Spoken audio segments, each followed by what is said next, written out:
भर्गो देवस्य धीमहि धियो यो नः प्रचोदयात्। ॐ भूर्भुवः स्वः तत्सवितुर्वरेण्यं भर्गो देवस्य धीमहि धियो यो नः प्रचोदयात्। હવે આપણે શીલાબેનને સાંભળીએ. અને જય ગુરુદેવ. ધન્યવાદ દર્શનાબેન. પરમ પૂજ્ય ગુરુદેવ વંદનીય માતાજીની સૂક્ષ્મ ઉપસ્થિતિમાં આવો ઘડીએ સંસ્કારવાન પેઢીની અંદર જે ઓનલાઈન ચાલતી માતાની પાઠશાળામાં પધારેલ દેવતુલ્યભાઈ શક્તિ સ્વરૂપા બેન. આજનો વિષય છે મારો કે ગર્ભાવસ્થામાં ગીતાજીનું શું મહત્વ છે. તો ગર્ભવતી માતાએ શું કરવું જોઈએ, એનાથી શું લાભ થાય છે બાળકને અને પોતાને, તો એના વિશેની જાણકારી હું આપીશ અને એસક્યુ ડેવલપમેન્ટ વિશે આપણે સંવાદ કરીશું લાસ્ટમાં. તો શરૂઆત કરીશું કે ગર્ભાવસ્થામાં ગીતાજીનું શું મહત્વ છે. એ પહેલા એક સ્તુતિ લઈ લઉં છું. ગીતા મોરી માત, ગીતા મારી તાત, ગીતા જ્ઞાન પડકે સુખ શાંતિ પાવો, હરિ નામ ગાવો, હરિ નામ પ્યારા સબકા સહારા, अपने हृदय में हरि को बिठाओ, अपने हृदय में गीता को बिठाओ.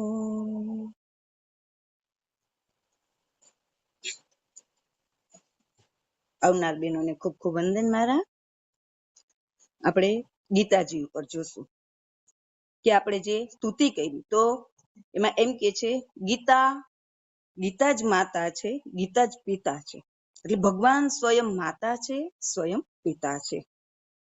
કે શાંતિ અને આપણા મનને શાંતિ મળે, સુખ મળે, સંપત્તિ મળે, એ અર્થે આપણે ગીતાનો અધ્યયન કરવો જોઈએ. અને ભગવાન આપણને સહાયતા અવશ્ય કરે છે. તેથી ગર્ભવતી માતાએ આનું જ્ઞાન અવશ્ય મેળવવું જોઈએ. કે ગર્ભાવસ્થા દરમિયાન અને પ્રી પ્લાનિંગ કરતા હોય ત્યારે પણ જો શ્રીમદ ભાગવત કથા, જે શ્રીમદ ભાગવત ગીતા કરવામાં આવે તો તેની સકારાત્મક ઉર્જા છે એ શિશુને પણ મળે છે અને માતાને પણ મળે છે. તેથી બાળક એક તેજવાન બને છે. કેમ કે પરમાત્માએ, હમણાં બેને વાત કરી કે પરમાત્મામાં સ્વમુખથી ગાયેલી ગીતા છે. એનું અદ્ભુત જ્ઞાન ભરેલું છે, અદ્ભુત રહસ્ય છે ગીતાની અંદર. એટલો એક અધ્યાય આપણે વાંચીએ ને તો આપણને એમ થાય કે ખરેખર આમાં કેટલું જ્ઞાન પરમાત્માએ ભરી દીધું છે. તો આપણે રોજને માટે બેનો એક એક અધ્યાય વાંચશે ને તો એને કેટલું જ્ઞાન મળશે તેના બાળકને. એટલે આ ગીતાનું જ્ઞાન ખૂબ જ ઊંચું છે. તો ગીતા એક આધ્યાત્મિક ગ્રંથ છે. જેમાં ભારતીય અધ્યાત્મનો નિચોડ આખો સમાયેલો છે. કે બધો નિચોડ ભારતીય અધ્યાત્મનો નિચોડ છે, બધો ગીતામાં સમાયેલો છે. એટલે કે ગીતા છે એ આપણા કોઈ પણ પ્રશ્ન હોય, બરાબર, તો એ પ્રશ્નનું સમાધાન કરવા માટે ગીતા એક મહત્વનો ગ્રંથ છે.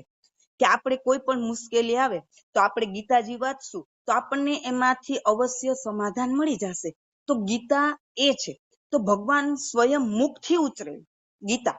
અને એનું ઉદ્ગમ સ્થાન કયું આપણે બધા જાણીએ છીએ. એનું ઉદ્ગમ સ્થાન કે યુદ્ધનું મેદાન, કે યુદ્ધના મેદાનની અંદર કહેવામાં આવ્યું છે. જો બીજા બધા ગ્રંથો છે ને એ આપણે શાંતિના વાતાવરણમાં છે, કે એકાંત વાતાવરણ છે, શાંત જગ્યાએ કરવામાં આવે છે અને અંદર બેસીને કરવામાં આવ્યું છે બધાનો સમાજ.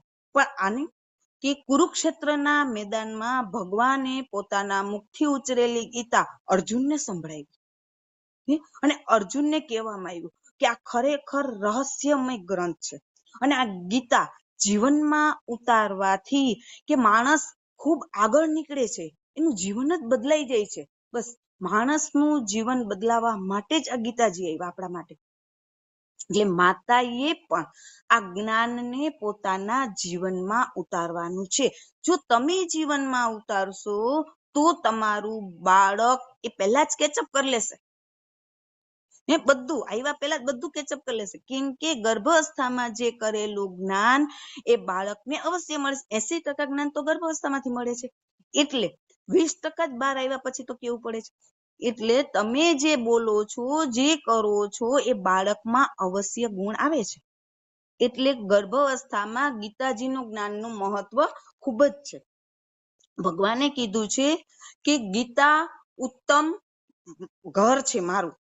મારું ઘર કીધું છે ગીતા, કે ગીતા એ મારું ઘર છે. તો ભગવાનનું ઘર હોય તો આપણું ઘર કેમ નહીં? એ આપણું ઘર છે ગીતા એ આપણે એમાં ઊંડું ઉતરવાનું છે. કે ને કે આપણે દરિયાની અંદર ઉતરીએ તો હીરા મોતી મળે, ઉપર છપછબીએ કરે તો કઈ ન મળે. એવી જ રીતે આપણે ગીતાની અંદર ઉતરીએ કે ખરેખર ગીતામાં આટલું બધું રહસ્ય ભરેલું છે તો આપને જાણકારી મળશે કે આપણે શું કરવું જોઈએ. ખાઈ પી એસારામ જ નથી કરવાના, પણ આપણે કાંઈક કરીએ તો આપણું જીવન બદલાઈ જશે, બાળકનું જીવન બદલાશે. જીવન બદલાય જાય હો સ્વાધ્યાયના રંગમાં, મન બુદ્ધિ સ્થિર થાય હો ગીતાના જ્ઞાનમાં.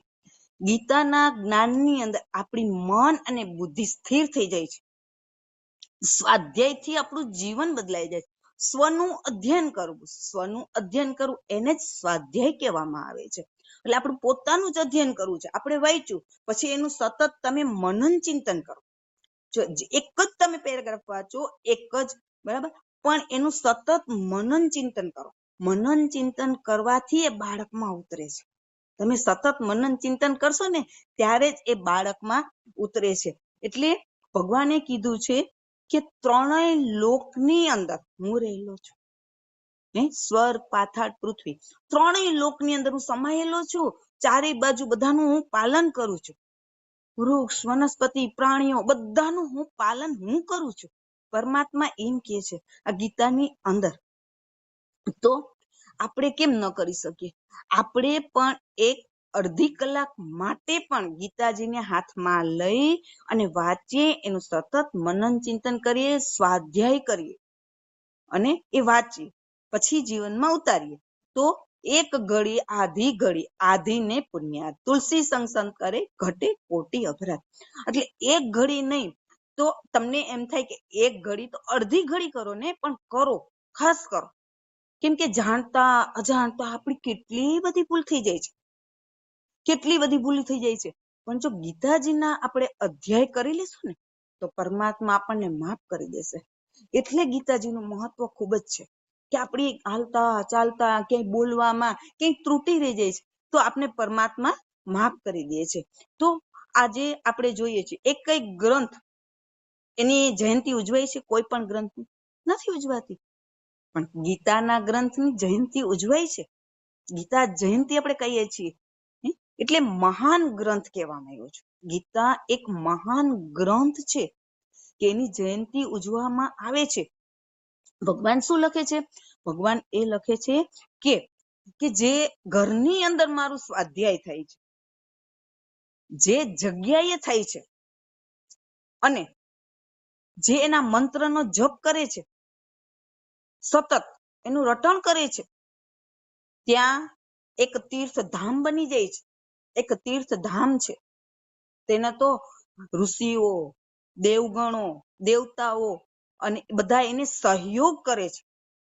જ્યાં જ્યાં કે ગીતાનું વાંચન થાય છે, પઠન થાય છે, ત્યાં એને સહયોગ આપે છે, સાથ સહકાર આપે છે. પરમાત્માનો સાથ સાથે જ છે. કેમ કે આપણી ગીતાજી આપણી સાથે છે તો પરમાત્મા આપણી સાથે જ રહેલા છે. એટલે ગીતાજીમાં કીધું છે કે સ્વાધ્યાય અવશ્ય કરવો જોઈએ. બસ સ્વાધ્યાય કરો. એક શ્લોક વાંચો તમે. એ શ્લોક તમે જુઓ કેટલો સરસ રાગથી તમે વાંચો છો. બરાબર છે. તમને એમ થાય કે મારે રાગથી કરવો છે, તો તમે રાગથી કરો, કોઈ વાંધો નહીં. તો એ બાળકમાં ઉતરશે. પછી બાળક આવ્યા પછી તમે એ મંત્ર બોલશો ને તો ચૂપ થઈ જશે. રડતું હશે ને તો ચૂપ થઈ જશે. જેવી રીતે આપણે સંગીતમાં આપણે કહીએ છીએ ને કે સંગીત તમે કોઈ પણ હાલેડું ગાઓ, બરાબર, હાલેડું છે, કોઈ બી ગીત છે આધ્યાત્મિકનું, તો એ ગીત તમે ગાયા કરો છો અને બાળક સાંભળે છે, અંદર ગર્ભની અંદર બાળક પૂરેપૂરું સાંભળે છે. તો એ તમે ગાઓ છો, તો તમે આવ્યા પછી જો ગાશો, બાળક રડશે ત્યારે ગાશો તો એ ચૂપ થઈ જશે કે મેં આ સાંભળ્યું તું, આ ગીત સાંભળ્યું તું. તો એવી જ રીતે આ મંત્ર તમે કરો છો, આ મંત્ર બાળક ભળે છે. તમે વાર્તા કરો બાળકને, બરાબર, સરસ મજાની ભગવાનની વાર્તા સંભળાવો. આજકાલ ટીવી અને મોબાઈલ આવી ગયા ને એટલે વાર્તાને એક બાજુ મૂકી દીધી છે. આપણે કેમાં રચ્યા પચ્યા છીએ? ટીવી અને મોબાઈલમાં. હવે ટીવી એક બાજુ મૂકી દીધો, હવે મોબાઈલ આવી ગયો. આપણે ડોક્ટર એમ કહેશે ને કે તમારે બેડ રેસ્ટ કરવાનું છે, તો આપણે શું કરીએ છીએ? સુતા સુતા બેનો, ઘણા મોસ્ટ ઓફ બેનો જે આમાં જોડાયેલા છે એની વાત નથી, બરાબર, બારનું, કે જે મોબાઈલ લઈને જ બેઠા રહે છે અને 9 મહિના જ આમ જ આંગળી કરી છે. પછી બાળક આવે ને તો બાળક પછી આમ જ કર્યા કરે.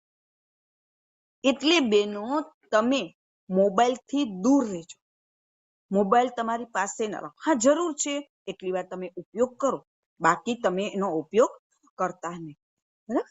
તો આ રીતે બાળકને આપણે જ્ઞાન પહોંચાડવું હોય તો તમે મંત્રનું રોજ અધ્યયન કરતા જાઓ. આજે તમે પહેલો અધ્યાય કર્યો, કાલે તમે બીજો અધ્યાય કરો. એમ ન થાય તો અડધા અડધા કરીને પાઠ પાડો કે 5 મંત્ર આજે કર્યા તો 5 કાલે કરશો. ધીમે ધીમે કરતા કરતા કરો રોજ. પછી એનું મનન ચિંતન કરો, એની અંદર ઉતારો, તમે અંદર ગળા ડૂબ થઈ જાઓ આ મંત્રની અંદર. તો પછી બાળકમાં અંદર આવશે રસ, બરાબર. એ બાળકમાં ત્યારે આવશે કે નહીં, માતા કરી મારે કંઈક કરવાનું છે, તારી છે. તો આપણે ગીતાજીનો પહેલો અધ્યાય જોશું. ગીતાજીનો પહેલો અધ્યાય ભગવાન અર્જુનને કહ્યો. ભગવાને અર્જુનને જે કીધો તો અર્જુન વિષાદ યોગ, એની અંદર શું કહે છે ભગવાન? વિષાદ યોગની અંદર ભગવાન કહે છે અર્જુનને કે ગમે તેવી પરિસ્થિતિ આવે પણ તમારે અપરિસ્થિત નથી થવાનું, વિચલિત નથી થવાનું, હિંમત નથી હારવાની. હમણાં જ ગુરુદેવ આપને બતાવ્યું ને, હિંમત ના હારો.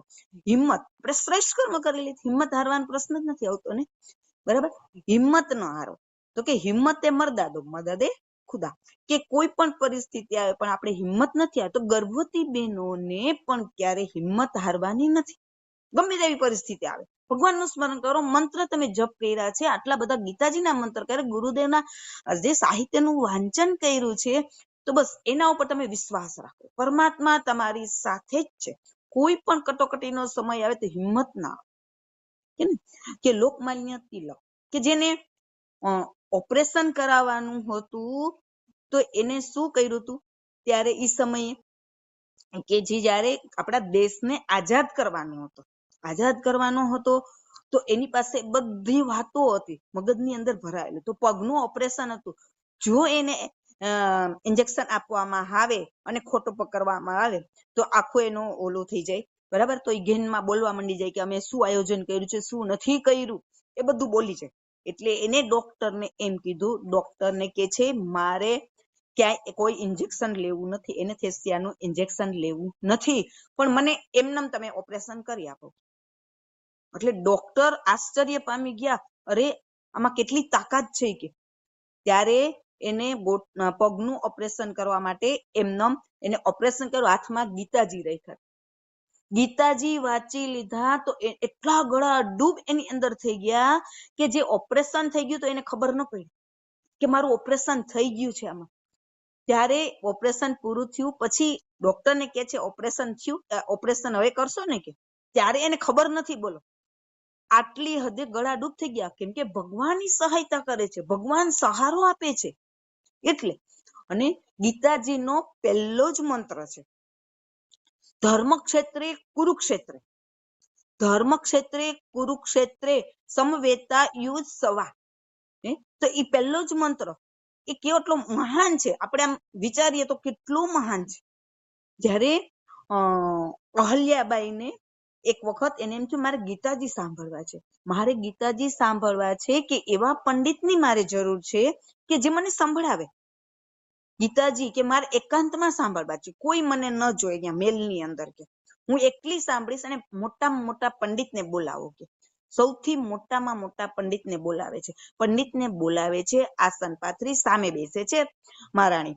તો સામે બેસે છે, અને જ્યારે પંડિત પહેલો જ મંત્ર બોલે છે કે ધર્મ ક્ષેત્રે કુરુક્ષેત્રે અને સમવેતા યુત્સવા, તો કે બસ કરો બસ કરો, અડધો જ મંત્ર બોલ્યા, આખો મંત્ર નહોતા બોલ્યા પંડિતજી, તો કે બસ કરો બસ કરો, હવે મારે નથી સાંભળવું. એટલે કે કેમ, શું? હવે મને બધું જ્ઞાન મળી ગયું, કે બધું. અરે રાણી સાહેબા, કે મેં તો હજી કાંઈ કર્યું નથી, કે પહેલો મંત્ર પણ અધૂરો છે, કે તો એમાં તમને જ્ઞાન ક્યાંથી મળ્યું? કે તો કે મને બધું આવડી ગયું, મને આખા ગીતાજી આવડી ગયા. એટલે કે કઈ રીતે તમને આવડી ગયા ગીતાજી? એટલે કે ધર્મ ક્ષેત્રે કુરુક્ષેત્રે, ધર્મ ક્ષેત્રે ગમે તે જગ્યાએ જાઓ, બધા ક્ષેત્રની અંદર પરમાત્મા બિરાજમાન છે. ક્ષેત્રની અંદર છે, અખંડ મંડલાકારમ વ્યાપ્તમ એન ચરાચર, ખંડ ખંડની અંદર વ્યાપ્ત રહેલા છે પરમાત્મા. અણુ અણુમાં પરમાત્માનો વાસ રહેલો છે. તો પરમાત્મા દરેક જગ્યાએ છે. ક્યાંય પણ તમે ક્ષેત્રની અંદર નોકરી ધંધા બિઝનેસ ગમે ત્યાં જાઓ, પરમાત્મા તમારી સાથે રહેલા છે. બસ એવો અહેસાસ આપણને અંદરથી છે. એટલે પેલા પંડિતજી મૂંઝાઈ ગયા, અરે કે મારી તો આખી જિંદગી વહી ગઈ ગીતાજીના પાઠ કરી કરીને, છતાં મને કાંઈ સમજાણું નહીં. આ રાણી સાહેબાને અડધા મંત્રથી સમજાઈ ગયું, આટલું બધું જ્ઞાન મળી ગયું. કે એટલે આ એક કે ને કે આપણે એક મંત્રથી પણ સમજી જઈએ કે ખરેખર શું છે આ ભગવાનનું રહસ્ય શું છે, આપણે જાણી શકીએ છીએ. બરાબર, આપને ખબર છે કે કણ કણમાં એનો વાસ રહેલો છે. ભગવાન બુદ્ધે શું કીધું? ભગવાન બુદ્ધે કીધું અપો દીપ ભવ, પોતાનો દીપક પોતે બનો. બરાબર, પોતાનો દીપક પોતે બની અને બીજાને પ્રકાશમય બનાવો. બીજાને પ્રકાશમય બનાવવાના છે. આપણે પ્રકાશમય થયા તો આપણે બીજાને પણ પ્રકાશમય બનાવવાના છે. તમારું બાળક ગર્ભની અંદર છે, તો તમે એક પ્રકાશમય થશો તો તમારું બાળક ઓલરેડી પ્રકાશમય જ બની જશે. બરાબર, એટલે અપો દીપક. આપણે દિવાળીએ દીવા કરીએ છીએ, દિવાળીએ દીવા કરીએ છીએ, તો આપણે જો ગુરુદેવ બતાવે છે, ડોક્ટર સાહેબ પણ બતાવે છે કે તમે તેલના દીવા કરો. જો મીણના દીવા આપણે બનાવીએ, તૈયાર લઈ લઈએ રેડી, અને પછી પ્રગટાવી દઈએ છીએ. કેમ કે આપણે મહેનત કરવી પડે છે ને એમાં થોડી, એટલે એમાંથી કાર્બન ઉત્પન્ન થાય છે મીણથી. એટલે તમે આ ન કરો કે દિવાળીએ, પણ દિવાળીએ તેલના દીવા કરો. તો તેલના દીવા કરવા, એક તો ઓલરેડી કાર્બન ડાયોક્સાઇડનું પ્રમાણ ચારે બાજુ વિસ્તરેલું હોય છે દિવાળીના સમયે. કેમ પ્રદૂષણનું પ્રમાણ વધુ હોય છે, ફટાકડા ફૂટતા હોય છે ચારે બાજુ. તો ઘરો ઘરે તેલના દીવા થતા હોય તો એટલો આપણને ફાયદો થશે ને બધાને. તો એટલે તેલના દીવા કરો. પણ મીણબત્તીના આપણે આ બેનો જે સાંભળે છે, એ બેનો કમસે કમ દિવાળી વખતે બેસતા વર્ષે તેલના દીવા કરજો. બરાબર, મીણબત્તીના નહીં, બહારથી રેડી લઈ લીધા ને કરી દીધું, એ આપણે કાર્બન ઉત્પન્ન કરવું નથી, પ્રકૃતિને આપણે નારાજ કરવી નથી. બરાબર, એટલા માટે તમે તેલના દીવા કરો. ભગવાને અર્જુનને કહ્યું, શું કહ્યું? કે ઉધરેત આત્મના આત્મનઃ, ઉધરેત આત્માના આત્મનઃ, એટલે કે પોતાનો ઉદ્ધાર પોતે જ કરવાનો છે. પોતાના આત્માનો ઉદ્ધાર પોતે જ કરવાનો છે, બીજા કોઈએ નહીં. આપણા આત્માનો ઉદ્ધાર આપણે ખુદ કરી શકીએ છીએ, પણ આનો ઉદ્ધાર કઈ રીતે કરી શકીએ? ગીતાજી વાંચીને કરી શકીએ, સારું સાહિત્ય વાંચીને કરી શકીએ, ચિંતન કરવું હોય તો સારા સાહિત્યનું ચિંતન કરીને, મનન કરીને, બરાબર, સ્વાધ્યાય કરીને, આ રીતે આપણા આત્માનો ઉદ્ધાર કરી શકીએ. શ્રેષ્ઠ કર્મ કરીને કરી શકીએ છીએ. બરાબર, ગાંધીજી હતા, ગાંધીજીને આપણા દેશને એને આઝાદ કરવાનો હતો. જ્યારે એને આપણા દેશને આઝાદ કરવાનો હતો ને, ત્યારે રોજને માટે 2 કલાકને માટે ગીતાજીનું અધ્યયન કરતા હતા. રોજને માટે સવારમાં 2 કલાક મૌન રહેતા હતા અને ગીતાજીનું અધ્યયન કરતા હતા. ત્યારે આપણા દેશને આઝાદ કરી શક્યા. ત્યારે આપણે સ્વતંત્ર રીતે ફરી રહ્યા છીએ. તો આ રીતે ગાંધીજીએ પણ કાયમીને માટે ગીતાજી કર્યા હોય તો આપણે પણ કરીએ. ગર્ભવતી બહેનો કેમ ન કરે? એને તેના બાળકને મહાન બનાવ, સતયુગી બાળક બનાવવાનો છે. આ દેશ માટે એને તો કરવાનું છે કઈક બાળકોએ. એટલે તમે ગીતાજી કરજો. ભલે તમે 5 અધ્યાય, જેટલા અધ્યાય તમને એમ લાગે અનુકૂળ લાગે એટલા અધ્યાય કરજો. પછી ભગવાનને અર્જુન શું કે છે? ભગવાનને અર્જુન કે છે, પહેલા અધ્યાયની અંદર અર્જુન કે છે કે ભગવાન તમે આ રથને તમે વચ્ચે લઈ જાઓ.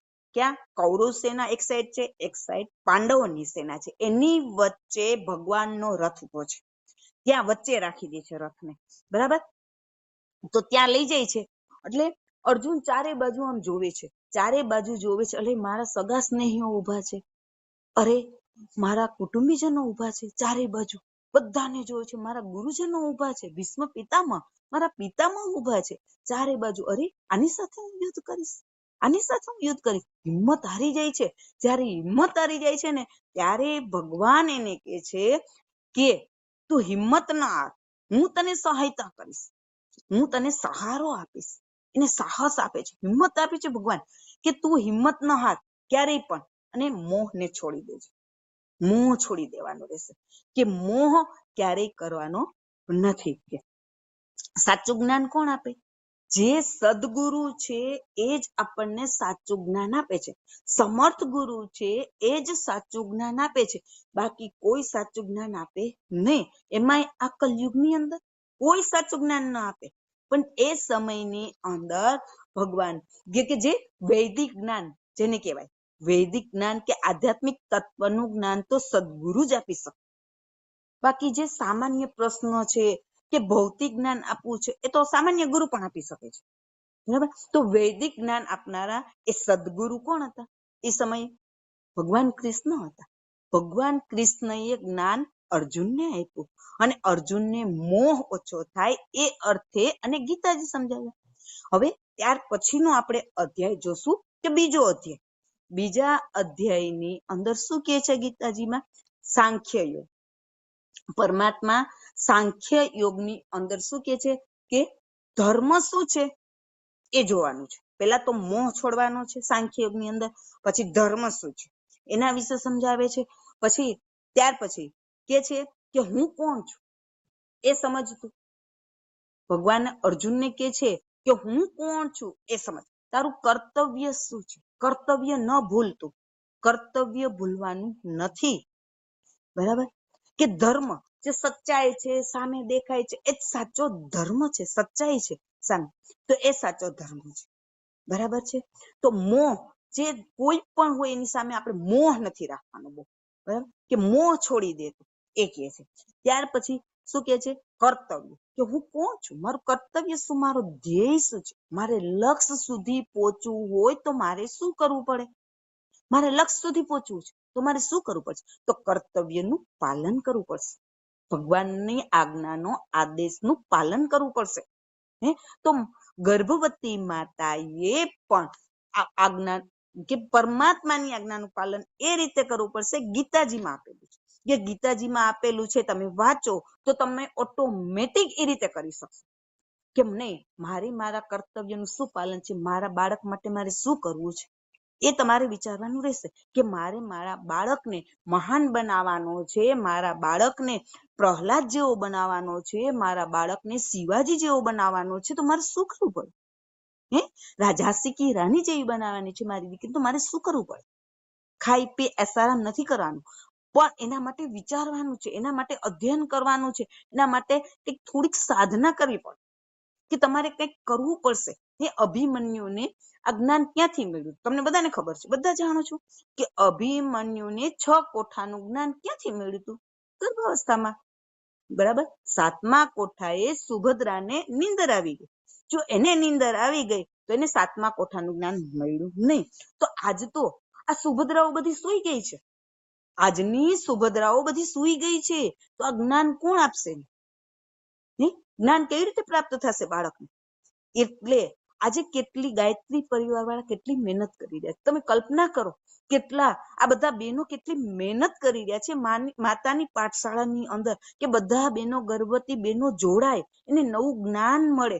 દરેક વખતે નવા નવા પ્રતિનિધિઓ આવે છે તમારી સામે અને તમને ઉપદેશ આપે છે, કંઈક કરો, આટલું કરો, આટલું કરો. કેમ કે આપણી ઉર્જા શક્તિ આપણી વધે છે એનાથી, અને આપણામાં સકારાત્મક વિચારો આવે છે કે ખરેખર મારે આ કંઈક કરવું જોશે, મારા બાળક માટે મારે કરવું જોશે, એવા તમને વિચારો આવે છે, એટલે તમે કરો છો. હવે ત્યાર પછી આપણે જોશું ત્રીજો અધ્યાય છે કર્મયોગ. કર્મયોગની અંદર પરમાત્મા શું કહે છે? કર્મયોગ હમણાં આપણે ગુરુદેવે કીધું કે કર્મ કર પણ ફળની આશા રાખવાની નથી. બરાબર? ફળની ઈચ્છા વગર કર્મ કરો. કે આપણે કર્મ કરીએ તો શ્રેષ્ઠ કર્મ કરીએ. આપણા હાથથી જ કર્મ કરી લઈને યજ્ઞ કરવો છે આપણા હાથથી, તો આપણા હાથથી આપણે શ્રેષ્ઠ કર્મ કરી લઈએ. શ્રેષ્ઠ કર્મ કરવાથી આપણી સાથે જ રહે છે, ક્યાંય જતું નથી. આ ગાડી, બંગલા, મોટર આ બધું તો નાશવાનું છે, પણ આપણે જે શ્રેષ્ઠ કર્મ કર્યું છે ને એ આપણી સાથે જ રહેશે. એટલે શ્રેષ્ઠ કર્મ કરવાનું કે છે. તો યજ્ઞ માટે એમાં ત્રીજા અધ્યાયની અંદર એમ કે છે યજ્ઞ શિષ્ટાસના સંતો મુચ્યંતે સર્વ ક્લિપ્સે ભુજતે તે ત્વગમ પાપા એ પચન્યાત્મક કારણ કે મને જમાડ્યા વગર જમે છે પાપ જમે છે. ખુદ ભગવાન એમ કે છે કે મને જમાડો. પેલા અગ્નિ એ પરમાત્માનું મુખ છે. આપણે એક કોળિયો આપીશું એના મુખની અંદર જાય છે અને આપણે શ્રેષ્ઠ કર્મ કરીએ છીએ, યજ્ઞ કરીએ છીએ. બરાબર? તો આપણે લાંબો હાથ કરી આપીએ છીએ, આપણે થોડુંક આપીએ છીએ અને અનેક ગણું તે પાછું આપણને જ આપે છે. એટલે આપણે થોડુંક આપવાથી કેટલું બધું મળી રહે છે. ચારે બાજુ એક આહુતિની કિંમત કેટલી ઊંચી છે. એટલે કે સંસ્કાર યુક્ત આહાર બેનોએ ખાવો જોઈએ. ભગવાનને જમાડો, બલિ બેસવા હોમ કરો. બરાબર? કે બલિ બેસવા હોમ પહેલાના સમયની અંદર કે બલિ બેસવા હોમ કરતા, પણ કેવી રીતે કરતા? એને મંત્ર આવડતા નહોતા. ગીઢા હતા, એને કોઈ મંત્ર નહોતા આવડતા, પણ એમ ન કરતા હતા. એને મંત્ર ભાવ, અંદરનો ભાવ સાચો હતો. એનો ભાવ સાચો હતો. ઘી કે ગોળ લઈ અને દેવતા ચૂલા હતા તો દેવતાને અલગ કાઢે અને મૂકી દે. તો આ રીતે આહુતિ આપતા હતા. તો એનો ભાવ સાચો હતો, પરમાત્મા પ્રસન્ન થતા હતા. પણ આજે બલિ બેસવા હોમ માટેના મંત્ર આપી દીધા છે. ગાયત્રી મંત્ર આજ તો ભણેલ વર્ગ છે, બધાને આવડે છે. આજે ઘરે ચૂલાના બદલે શું આવી ગયું? ગેસ આવી ગયા છે. દરેકના ઘરે ગેસ આવી ગયા છે. તો કે નાનો કુંડ પણ મળે છે. બલિ બેસમાં હોમ માટેનો નાનો કુંડ મળે છે આહુતિ દેવા માટે. એમાં કાંઈ નવું નથી કે લાડવા લાપસી કરવાની કોઈ જરૂર નથી. આપણે ગાયની રોટલી કાઢીએ છીએ એ જ રીતે એક રોટલી ભગવાનની કાઢવાની છે, ભગવાન યજ્ઞનારાયણની કાઢવાની છે. એક રોટલી તમે કાઢી છે, એમાં મીઠું નાખેલું લોટની અંદર ન હોવું જોઈએ. અથવા તમે ભાત પણ જમાડી શકો છો, ભાતની અંદર પણ મીઠું નાખેલું ન હોવું જોઈએ. ભાત ન કર્યા હોય તો રોટલી તો કમસે કમ દરેકના ઘરમાં બનતી હોય. બરાબર? તો રોટલીમાં ખાંડ અથવા ગોળ નાખી દો અને ઘી લગાવી ખાંડ અથવા ગોળ નાખી દો. પછી એને ચૂરમા જેવું ચોરી નાખો. ચોર્યા પછી 5 આહુતિ આપવાની છે. 5 આહુતિ જુદા જુદા દેવતાઓની છે આહુતિ. પહેલી આહુતિ તમે 2 આંગળી અંગૂઠા વચ્ચે લ્યો છો, ગેસ ઉપર નાનો કુંડ તમે રાખી દીધો છે ત્રાંબાનો, અને પછી ગેસને ઓન કરી દો. ગાયત્રી મંત્ર બોલો. ગાયત્રી મંત્ર બોલી સ્વાહા કરીને હોમી દો. ઇદમ બ્રહ્મણેભ્ય ઇદમ નમઃ. બ્રહ્માંડમાં પહોંચી જાય છે તમારી આહુતિ. બીજી આહુતિ સ્વાહા કરીને હોમી દો. એ આહુતિ દેવતાઓને જાય છે. ત્રીજી આહુતિ સ્વાહા કરીને હોમી દો. એ આહુતિ ઋષિઓને જાય છે. ચોથી આહુતિ સ્વાહા કરીને હોમી દો. એ આહુતિ નરેભ્ય ઇદમ નમઃ. નરેભ્ય. બરાબર? એટલે મહાન આત્માઓને, દેશની અંદર જે થઈ ગયા છે મહાન આત્માઓ, એને જાય છે. 5મી આહુતિ ભૂતેભ્ય ઇદમ નમઃ. છેલ્લે બોલવામાં ફેર છે, સ્વાહા કરીને હોમી દો, ભૂતેભ્ય નમઃ. એટલે નાના જીવ જંતુથી પિતૃગણને પણ આહુતિ જાય છે. પછી તમે પાણીની ધારાવાળી કરી લો. પાણીની ધારાવાળી કર્યા પછી ઉપર ચડી જાય અગ્નિ તો બંધ કરી દો ગેસને. બરાબર? આ કર્યા પછી તમે જે કર્યું છે, તમે રોટલી ચોરી હતી આટલી બધી, એમાંથી તમારે મગફળીના દાણા જેટલું જ લીધું 5 વખત તો વધ્યું છે, તો આટલું બધું વધ્યું. એ વધ્યું અવિભાજ્ય અન્ન બની ગયું. બરાબર છે. આ અન્ન ગર્ભવતી બહેનો રોજ આરોગે. તમારા બાળકને તેજવાન ઓજવાન બનાવવો હોય તો તમે રોજ ખાઓ, રોજ ખાઓ. તમારું બાળક શ્રેષ્ઠ બનશે, તેજવાન બનશે. બરાબર. તો આ તમે રોજ ભગવાનને જમાડી અને પછી તમે જમો. આ તમે કાયમીને માટે બહેનોએ ખાસ કરો. બરાબર. તમારી આસપાસની અંદર ગાયત્રી શક્તિપીઠની મુલાકાત લ્યો અને આ તમે કરી શકો છો. ત્યાર પછી આપણે આગળ જોશું કે ચોથો અધ્યાય ચોથાની અંદર જ્ઞાન કર્મ સંન્યાસ યોગ. આ શું કે છે ભગવાન? જ્ઞાન કર્મ સંન્યાસ યોગ. કે જે કર્મો કરીએ છીએ, જે જ્ઞાન રૂપી અગ્નિ સર્વે કર્મોને ભ્રષ્ટ કરી નાખે છે. આપણામાં એટલું જ્ઞાન ભરેલું હોય ને તો આપણે શ્રેષ્ઠ કર્મ કરી શકીએ છીએ અને બીજા નકામા કર્મોને ભ્રષ્ટ કરી નાખીએ છીએ. તો આપણે શ્રેષ્ઠ જ્ઞાન પ્રાપ્ત કરવું જોઈએ. શ્રેષ્ઠ જ્ઞાન, એક વિદ્વાન હોય છે, શ્રેષ્ઠ જ્ઞાન પ્રાપ્ત કરે. એને પરમાત્મા એમ કે છે જે જ્ઞાની છે એ જ મને પ્રિય છે. જે જ્ઞાની છે એ જ મને પ્રિય છે. જે વિદ્વાન છે એ વિદ્વાન છે, મહાન આત્માઓ છે, જેને મહાન કાર્ય કર્યા છે, એ જ્ઞાની છે, એ મને ખૂબ જ પ્રિય છે. તો સૂર્ય છે એ તે બધા ગ્રહોનો એક રાજા છે. બધા ગ્રહોનો રાજા હોય તો સૂર્યદેવ છે. સૂર્ય છે એ ભગવાનની અનુમતિ વગર કંઈ કરતા નથી. ભગવાન કે છે ને ત્યારે જ એ આગળ વધે છે, ત્યારે જ આટલો પ્રકાશ આપણને આપે છે. બરાબર. અને એના કારણે ભગવાન જ્યારે કે છે ત્યારે જ એ પરિભ્રમણ કરે છે, બાકી કરતા નથી સૂર્યદેવ. એટલે ભગવાને સૌ પ્રથમ ગીતાજી કોને કીધી? સૂર્યને કીધી. સૂર્યદેવને કહેવામાં આવે છે. સૂર્યદેવે કોને કીધી? સૂર્યદેવને પોતાના પહેલા શિષ્ય બનાવ્યા હતા. પહેલા શિષ્ય. અને ત્યાર પછી આ ગીતાજી કોને કહેવામાં આવી? સૂર્યદેવે એમના પુત્ર મનુને કીધું. મનુએ એમના પુત્ર ઈક્ષ્વાકુને કહી આ કે આ ગીતાજી બધાને સમજ. ત્યાર પછી સારા સંસારમાં ફેલાઈ ગયા, અર્જુનને આપ્યા પછી. તો આ ગીતાજીનું જ્ઞાન ખૂબ જ મહત્વનું, સકારાત્મક ઉર્જા વાળું છે. બરાબર. આપણામાં જે નેગેટિવ વિચારો છે એ દૂર થાય છે, પોઝિટિવ વિચારો એન્ટ્રી થઈ જાય છે. કેમ કે આપણે વાંચ્યું છે, ગીતાજીનું જ્ઞાન પ્રાપ્ત કર્યું છે એ અર્થે. અને પ્રસૂતિના દેવતા હોય તો સૂર્યદેવ છે. સૂર્યની સામે તમે બેસો છો ને બેનો, તો અનેક ગણી શક્તિ પ્રાપ્ત થાય છે. સૂર્યની સામે તમે બેસો, રોજની માટે બેસો, રોજ સૂર્યદેવની સામે તમે બેસો. સવારે ઉગતા સૂરજના કિરણો કોમળ હોય છે 1 કલાકને માટે, પછી તો પ્રખર બની જાય છે. પછી પ્રખર થઈ જાય છે એટલે ઉગતા સૂરજના કિરણો કોમળ હોય ત્યારે તમે 24 વખત ગાયત્રી મંત્ર બોલો. 24 વખત ગાયત્રી મંત્ર બોલો, પણ જ્ઞાન મુદ્રામાં. આ રીતે તમે મુદ્રા રાખો અને 24 વખત ગાયત્રી મંત્ર બોલી લો.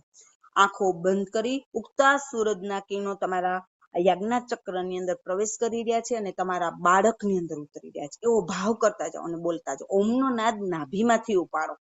ઈ બોલ્યા પછી ગર્ભ ઉપર તમે હાથ રાખો અને કહો, હે પરમાત્મા, તમે આખા વિશ્વને પ્રકાશ આપો છો, મારા બાળકને તમે પ્રકાશમય બનાવજો. તો અવશ્ય બનાવશે. તમારા બાળકને તેજવાન ઓજવાન બનાવશે. બરાબર. તો રોજને માટે આમ કરો, તમારું બાળક એક મહાન અને વિદ્વાન બનશે. આ રીતે તમારે રોજનું કરવાનું છે.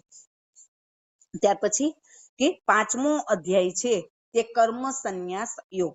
કે આપણે કર્મયોગ અને જ્ઞાન યોગ, એ આ બે છે, કર્મયોગ અને જ્ઞાન યોગ. તો એમાંથી શ્રેષ્ઠ કયું છે? અર્જુન છે એ ભગવાનને કહે છે આ બે માંથી શ્રેષ્ઠ કયું છે? કર્મયોગ શ્રેષ્ઠ છે કે જ્ઞાન યોગ શ્રેષ્ઠ છે? ત્યારે ભગવાન એમ કહે છે કર્મયોગ છે. કે જ્ઞાન યોગમાંથી, જે કર્મયોગમાંથી જ્ઞાન યોગ છે શ્રેષ્ઠ છે. કર્મયોગ છે એ સરળ છે, કલ્યાણકારી છે, પણ જે જ્ઞાન યોગ છે એ સૌથી શ્રેષ્ઠ છે. જ્ઞાન પ્રાપ્ત કરો એટલે ભગવાન એને કર્મયોગ અને જ્ઞાન યોગની વાત કહે છે. કે આપણે આપણે જ્ઞાન યોગમાં આપણે જવું હોય, બરાબર, તો આપણે જ્ઞાની બનવું હોય તો પેલા તો આપણી ઇન્દ્રિયોને કાબુમાં રાખવી પડે. ઇન્દ્રિયોને વશમાં રાખવા માટે આપણે શું કરવું પડે કે આપણે મનને એકાગ્ર કરવું પડે. મન એકાગ્ર થશે તો આપણી ઇન્દ્રિયો બધી કાબુમાં રહેશે. તો એના માટે આપણે સાધના કરવી પડે. સાધના કરવી પડે તો જ આપણી ઇન્દ્રિયો કાબુમાં રહેશે. તો કોઈ પણ કર્મમાં લેપાતો નથી માણસ. યોગી પુરુષ ક્યાંય લેપાય છે? ક્યાંય લેપાતો નથી. તો એને શ્રેષ્ઠ કાર્ય કરવા માટે કે આ આપણા મનને કંટ્રોલ કરવું પડે છે, આપણી ઇન્દ્રિયોને વશમાં રાખવી પડે છે, બરાબર છે. તો ગર્ભવતી માતાએ પણ પોતાએ સ્થિર મનસ્થિતિ સ્થિર રાખવાની છે, હર પરિસ્થિતિમાં સ્થિર રહેવાનું છે. જ્ઞાન એક રૂપ થઈ જાય કે એક જ્ઞાન એવું છે કે આપણને ફરીથી જન્મ મળતો નથી. આ એવું જ્ઞાન છે, ભગવાન એનામાં સમાવી લે છે આપણને. હવે યાદ કરો,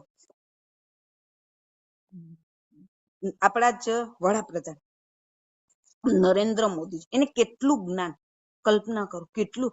અરે સમયે સમયનું જ્ઞાન, કે બીજા દેશની અંદર જાય છે તો એ પ્રવચન કરે છે તો આપણે આટલું બધું જ્ઞાન કેમ હશે મોદીજીને? આટલું બધું જ્ઞાન કે જ્યારે એના માતાને પૂછવામાં આવ્યું ત્યારે એના માતાએ કીધું હતું કે જ્યારે નરેન્દ્રભાઈ મોદીજી જ્યારે ગર્ભમાં હતા ત્યારે એ હું ગીતાજીના પાઠનું અધ્યયન રોજ કરતી અને ગીતા ભાગવત કથા સાંભળતી રોજને માટે. એના પિતાજી સંભળાવતા. તો આ માટે રોજ હું કરતી હતી. આ જ્ઞાન વિતરું છે એના. એટલે સામાન્ય જ્ઞાન ન કહેવાય. ગીતાજી એક મહાન જ્ઞાન કે મહાન ગ્રંથ છે. એ ગ્રંથનું જ્ઞાન આપણા જીવનની અંદર ઉતારવાનું છે. ત્યાર પછીનો અધ્યાય છે કે 6થો અધ્યાય, કે જેને કહેવામાં આવે છે આત્મસંયમ. આત્મસંયમ, આત્મસંયમ એટલે આત્માનું આત્મસંયમ યોગ, આત્માના ઉદ્ધાર માટેની વાત કરવામાં આવે છે કે આત્માનો ઉદ્ધાર કરતું. આપણે એમ કે આત્માનો ઉદ્ધાર કરી લો. આપને જીવન મળ્યું છે, અમૂલ્ય જીવન મળ્યું છે જેની કોઈ કિંમત આપી શકાતી નથી, પણ એનો ઉદ્ધાર કરવાનો છે. અને આ ગર્ભવતી બેન હોય તો તેના બાળકનો ઉદ્ધાર કરવાનો છે કે મારા બાળકનો મારે કઈ રીતે ઉદ્ધાર કરવો. બસ એ જ વિચારું, બીજું નેગેટિવ વિચાર ક્યાંય આવવાનો છે આપણી અંદર કે મારા બાળકનો મારે કઈ રીતે હું ઉદ્ધાર કરી શકું છું. આટલી બધી પાઠશાળાની અંદર આટલા બધા પ્રવચનો મેં સાંભળ્યા, તો મારે શું કરવું જોઈએ મારા બાળક માટે? બસ એ જ વિચારવાનું છે. તો એનો ઉદ્ધાર કરવા માટે યોગી બનવું પડે છે. યોગી બનવું પડે છે. યોગી કઈ રીતે બની શકે? યોગી પોતાના મનને કંટ્રોલ કરી દે છે, ઇન્દ્રિયોને કાબુમાં રાખી દે છે. આહારમાં કે આહારનું ધ્યાન રાખે છે કે આહારમાં એકદમ ફૂલ પેટ કરીને ખાતા નથી, ઓછું ખાય છે. તો આ ધ્યાન રાખવું પડે છે. તો ગર્ભવતી માતાએ પણ એવું કરવું પડે છે. આહારમાં ખાસ ધ્યાન રાખવાનું છે. આહારની અંદર તમે 5 ટાઈમ જમો. 3 ટાઈમ ઠાસીને ન જમો, પણ 5 ટાઈમ જમો. તમને એમ થાય કે મને ભૂખ લાગી છે તો થોડુંક ખાઈ લો, બરાબર. 5 ટાઈમ જમો પણ થોડું ખાઓ, અને પ્રોટીન તત્વ વાળું, વિટામિન તત્વ વાળું ખાઓ, બરાબર. પણ 5 ટાઈમ તમે ખાઓ અને ચાવીને ખાઓ, જેથી કરીને બાળકને પણ મળે. તમે એકી સાથે ખાઈ જાવ છો તો બાળકને કઈ એમાંથી મળતું નથી. કેમ કે એને પણ અંદરથી અકળામણ થવા માંડી જાય, કિયારેસ આવવા માંડી જાય. પણ ચાવીને ખાવ છો, એક રસ બનીને જાય છે તો બાળકને તરત મળી શકે છે, બરાબર. તો આ રીતે હવે સમાધિષ્ઠ યોગી કોને કહેવાય? સમાધિષ્ઠ યોગી એને કહેવામાં આવે છે કે ક્યાંય પણ લેપાતા નથી. ક્યાંય લેપાય છે એને મોહ થતો નથી. કઈ પણ હોય ઘરે, ગાડી, બંગલા, આ તે કોઈ પણ વસ્તુમાં એને મોહ થતો નથી. એ મનને એને પકડી રાખ્યું છે, મનને સ્થિર કરી દીધું છે, મનને એકાગ્ર બનાવી દીધું છે. શેનાથી બનાવ્યું છે? સાધના, તપ, ધ્યાન, એના માધ્યમથી એને એકાગ્ર કરી દીધું છે. તો ગર્ભવતી માતાએ પોતાના મનને એકાગ્ર કરવા માટે ઓમનો નાદ કરવો પડે છે. નાદ યોગ સાંભળો, ઓમનો નાદ કરો. સવારમાં તમે ઓમ કરીને બેસી જાઓ, ઓમ નો નાદ કરો છો તમે તો ચારે બાજુ ફેલાઈ જાય છે. ઓમ એક બ્રહ્માંડ નું પ્રતીક છે ઓમ તો એ તમે કરી શકો છો. રોજને માટે આ તમે કરી શકો છો. અને નાદ યોગ કેટલો સરસ પરમાત્માએ આપેલો, આપણે ગુરુદેવે આપેલો છે નાદ યોગ. તમને ગ્રુપમાં પણ મોકલેલો હશે નાદ યોગ. 6 વાગે, સાંજના 6 વાગે કરવામાં આવે છે નાદ યોગ. બહુ સરસ છે, તમે બધા બહેનો કરજો નાદ યોગ. કેમ કે એમાં ભગવાન કૃષ્ણની બંસરી વાગે છે, એના સૂરમાં તમે આગળ નીકળતા જાઓ છો.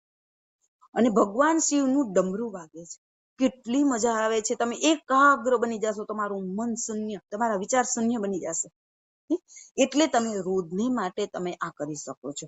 ત્યાર પછીનો આપણે જોશું 7મો અધ્યાય, જ્ઞાન વિજ્ઞાન યોગ. જ્ઞાન વિજ્ઞાન યોગ, જ્ઞાનથી જે ભરપૂર છે એ વિજ્ઞાન યોગ. જે જ્ઞાન યોગ જાણ્યા પછી આ લોકમાં કશું જાણવા જેવું નથી. કે ને જ્ઞાનથી જે ભરપૂર છે એને કશું જાણવા જેવું જ નથી. જે જ્ઞાન છે જેને, એને કશું જાણવા જેવું છે જ નહીં. બધું છે એની પાસે. જ્ઞાન રૂપી ખજાનો ભરેલો છે અંદર. આત્માનો પ્રકાશ એને દેખાય છે, ખુદના આત્માનો પ્રકાશ દેખાય છે, તો એને કઈ જાણવાની જરૂર નથી. એવું થઈ ગયું છે. પણ પરમાત્મા શું કે છે? પરમાત્મા એમ કે છે કે હું સર્વત્ર બિરાજમાન છું. સર્વત્ર પ્રકૃતિની અંદર કઈ જગ્યાએ? પૃથ્વી, જળ,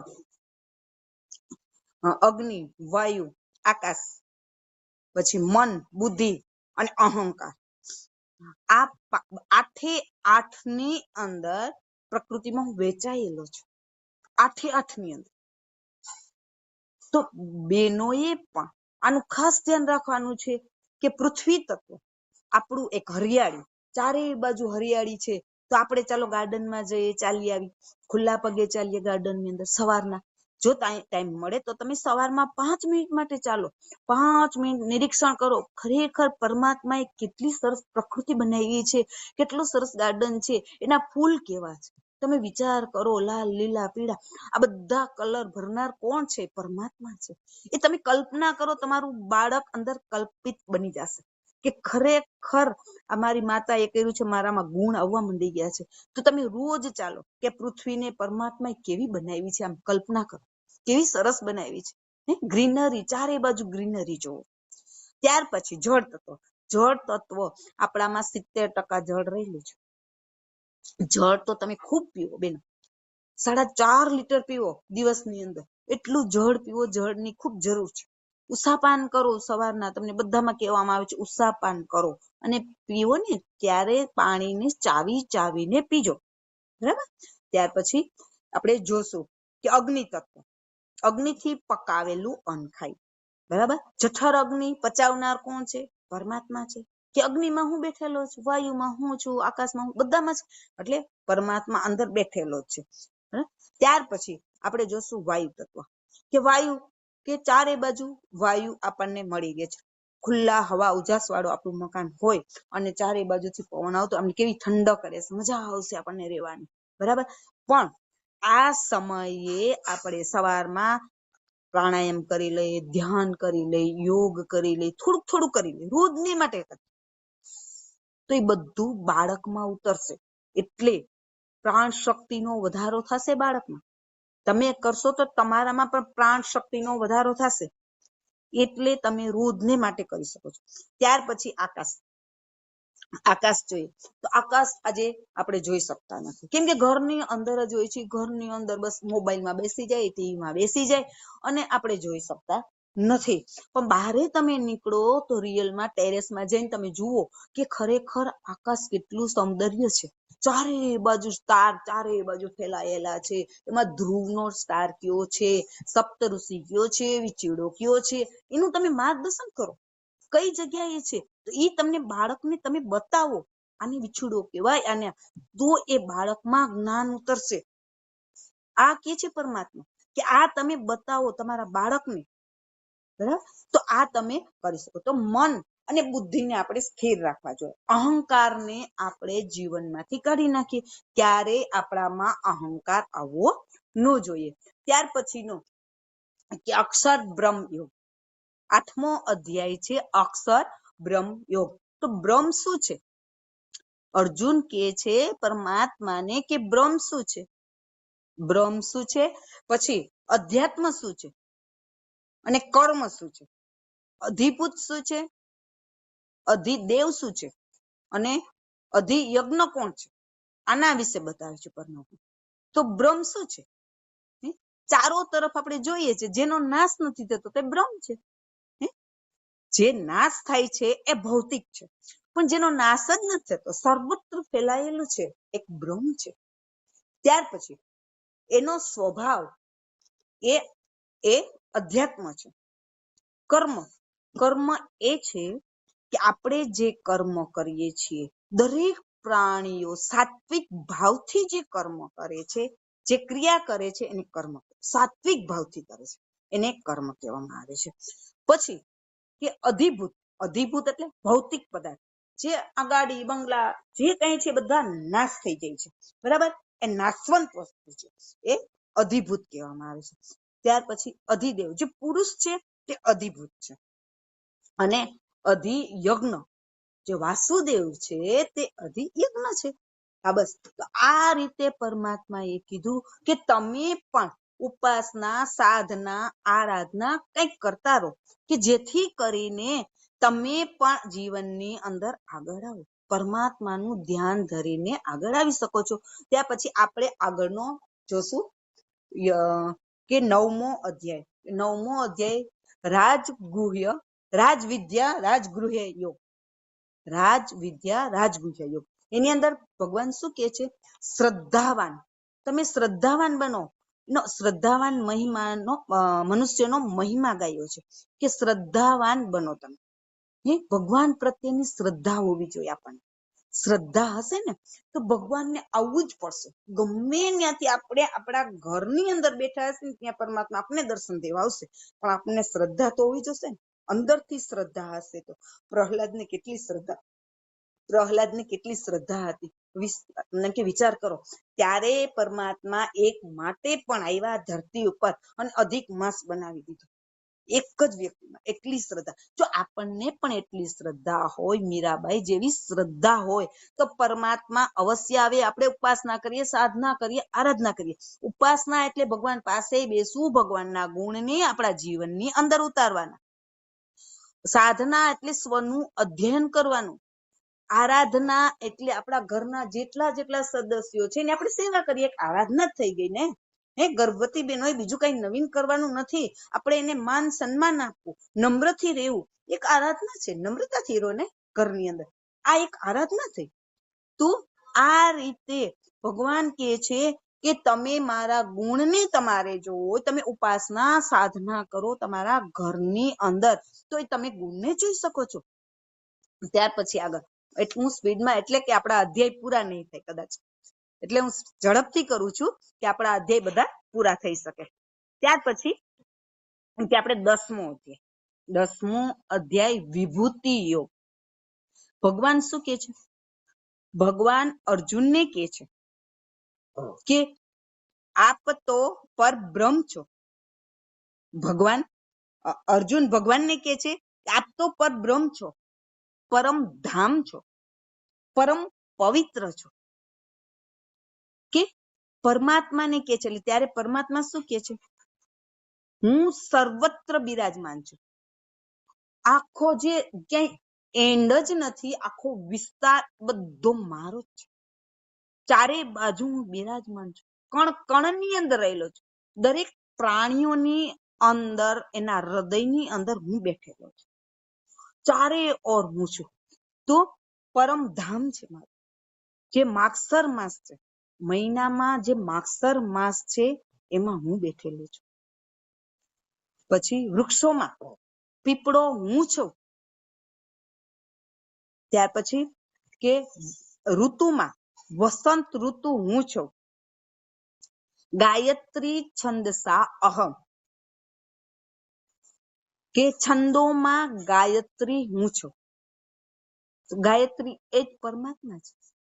ગાયત્રી કોઈ બીજી નથી, ગાયત્રી એ જ પરમાત્મા છે.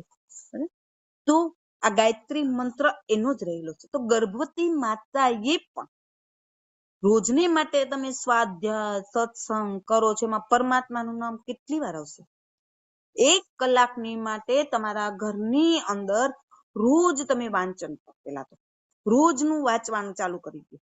પછી તમે જુઓ તમારું બાળક પણ અંદર વાંચતું હશે. તમે જેવું બોલો છો, જેવું કરો છો, એવો જ લીટો અંકાઈ જાય છે. તમે હસો છો, તમારું બાળક હસે છે. તમે રડો છો, તમારું બાળક રડે છે. તમે પતિ પત્ની બાજો છો તો કન્ફ્યુઝ થઈ જાય છે, મારામાં શું કરવું? એટલે હસતા હસતા ઘરની અંદર તમે રહી અને આ શ્રેષ્ઠ કાર્ય કરી શકો છો.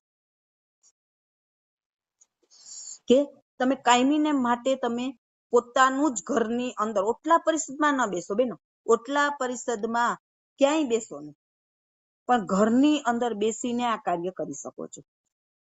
ત્યાર પછીનો અધ્યાય છે 11. વિશ્વરૂપ દર્શન યોગ. વિશ્વરૂપ દર્શન, પરમાત્માએ વિરાટ સ્વરૂપના દર્શન કરાવ્યા. વિરાટ સ્વરૂપના કેવી રીતે દર્શન કરાવ્યા પરમાત્માએ? ચર્મ ચક્ષુથી નહીં.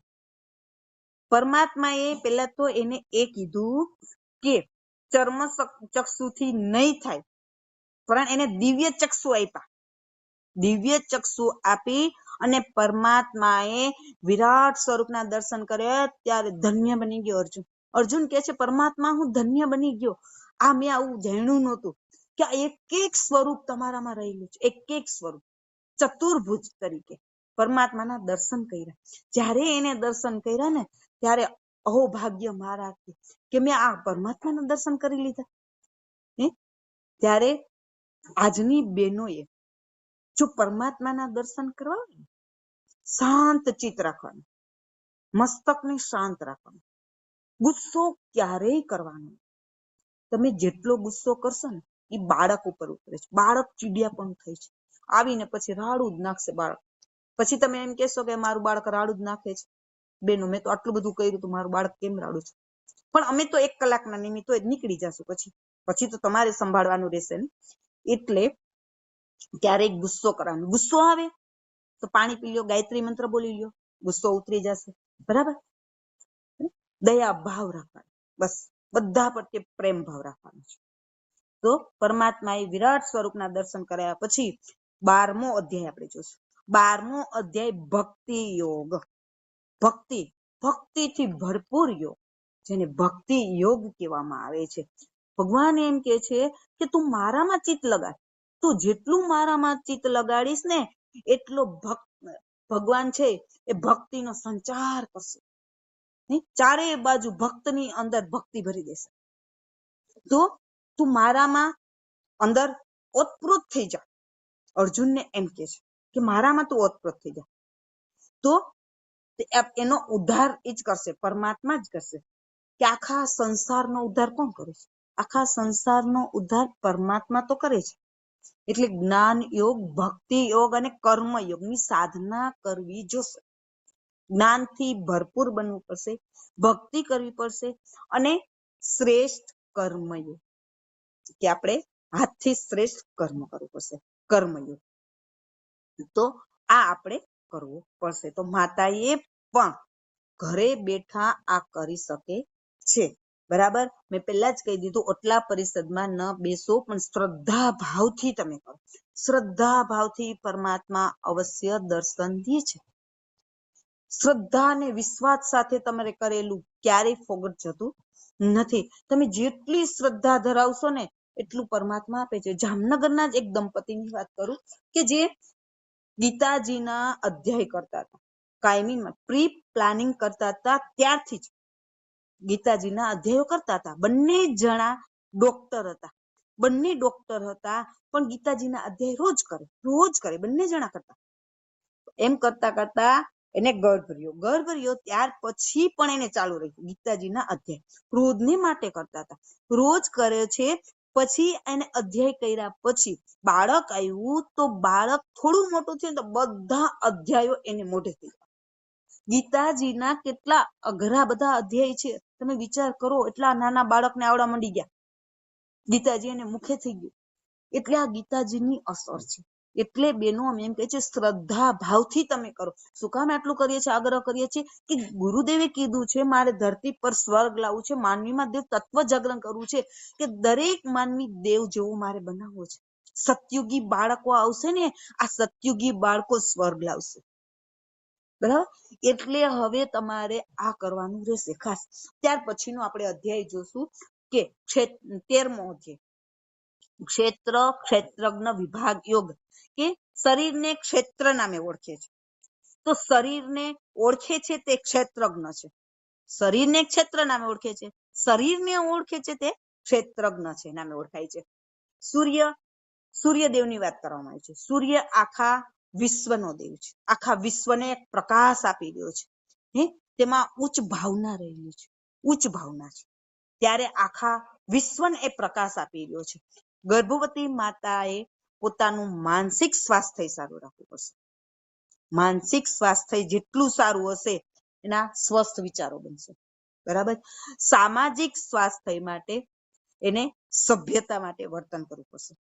ત્યાર પછી આત્મિક સ્વાસ્થ્ય માટે ઉચ્ચ ભાવના રાખવી પડશે.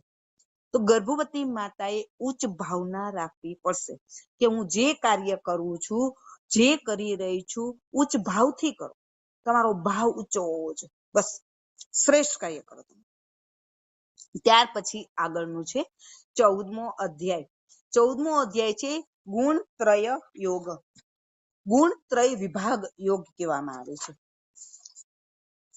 કે આ અધ્યાયની અંદર પરમાત્મા શું કહે છે કે ભગવાન કહે છે કે પ્રકૃતિ મારી યોની છે, પ્રકૃતિ મારી યોની છે અને હું તેમાં ગર્ભ મૂકું છું. જો ભગવાન એમ કે છે હું તેમાં ગર્ભ મૂકું છું, તેનાથી સર્વ પ્રાણીઓની ઉત્પત્તિ થાય છે. બધા પ્રાણીઓની ઉત્પત્તિ થાય છે મારા કારણે જ થાય છે. પ્રકૃતિના વિકારોથી 3 ગુણ, સત, રજ અને તમ, આ 3 ગુણ ઉત્પન્ન થાય છે. તો ગર્ભવતી માતાની અંદર પણ આ 3 ગુણ આવવા જોઈએ. તો એમાં 3 ગુણમાં જે નેગેટિવ છે એને આપણે દૂર કરી નાખીએ, પોઝિટિવને અપનાવીએ. સતને હંમેશા જીવનની અંદર અપનાવતા રહીએ. આળસ ક્યારેય ન રાખીએ, આળસ પ્રમાદને છોડી દઈએ. આજે નહીં કાલે કરશું, આજથી અધ્યાય નથી કરવા, કાલે સારું મુહૂર્ત જોઈને બેસશું પછી કરશું નહીં. જ્યારે તમને વિચાર આવે મારે બેસી જવું છે અધ્યાય કરવા, તો બેસી જાઓ, ગીતાજી લઈને બેસી જાઓ.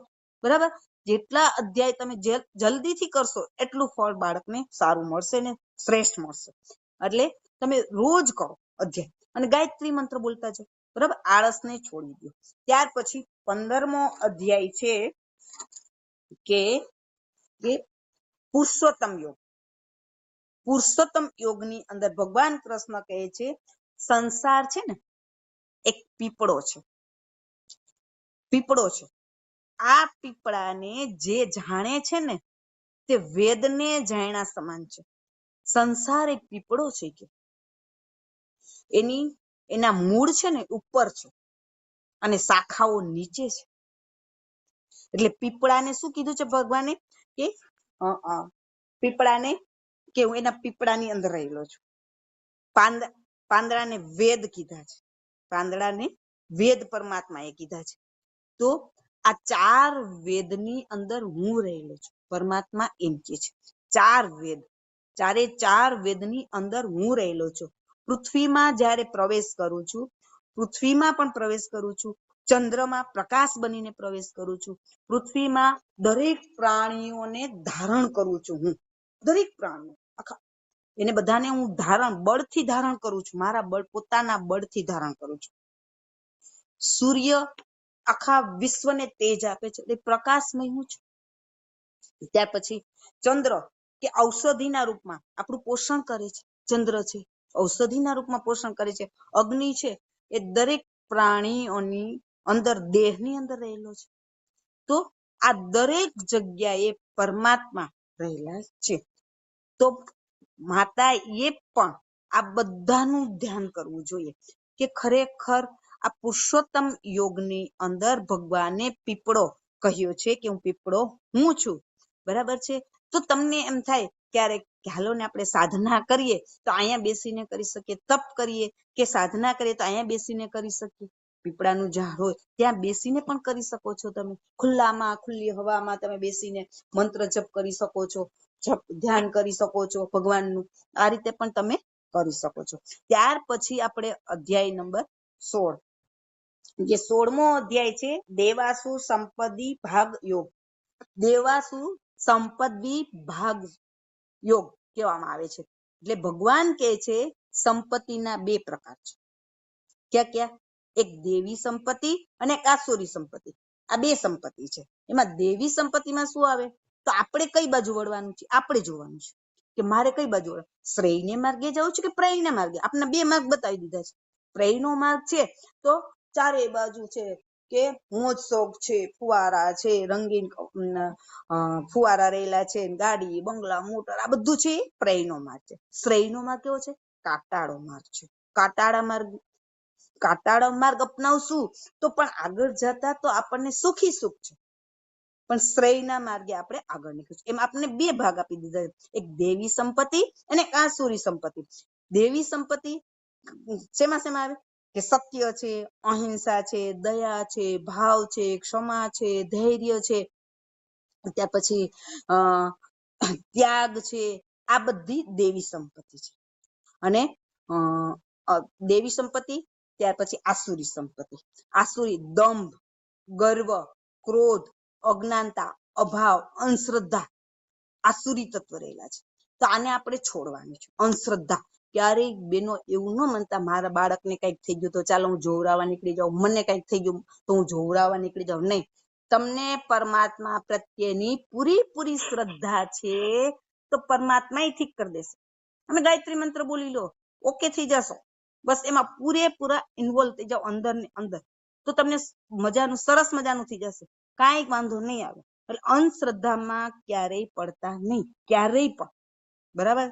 દોરા ધાગા ક્યાંય કરાવતા નહીં કોઈ દિવસ. પણ આમાં શ્રદ્ધા રાખો, પરમાત્મા આપણી હારે જ છે એવો ભાવ રાખવાનો છે. અને આપણા જ સ્વભાવને કારણે આપણે હેરાન થતા હોય છે. ઘણી વાર એવું પણ બનતું હોય છે આપણો સ્વભાવ નેગેટિવ વિચાર નો હોય તો આપણે હેરાન થતા હોય છે, પણ આપણા વિચારને પોઝિટિવ રાખવાના છે. બસ આપણો સ્વભાવ સુધારવાનો છે, આજ કરવાનું છે. હસતા હસતા કાર્ય કરવાનું છે, ક્યારે ઉગ્ર બનવાનું નથી. બસ આ એક કામ કરવાનું છે. ત્યાર પછી છે 17મો અધ્યાય શ્રદ્ધાત્રય વિભાગ યોગ.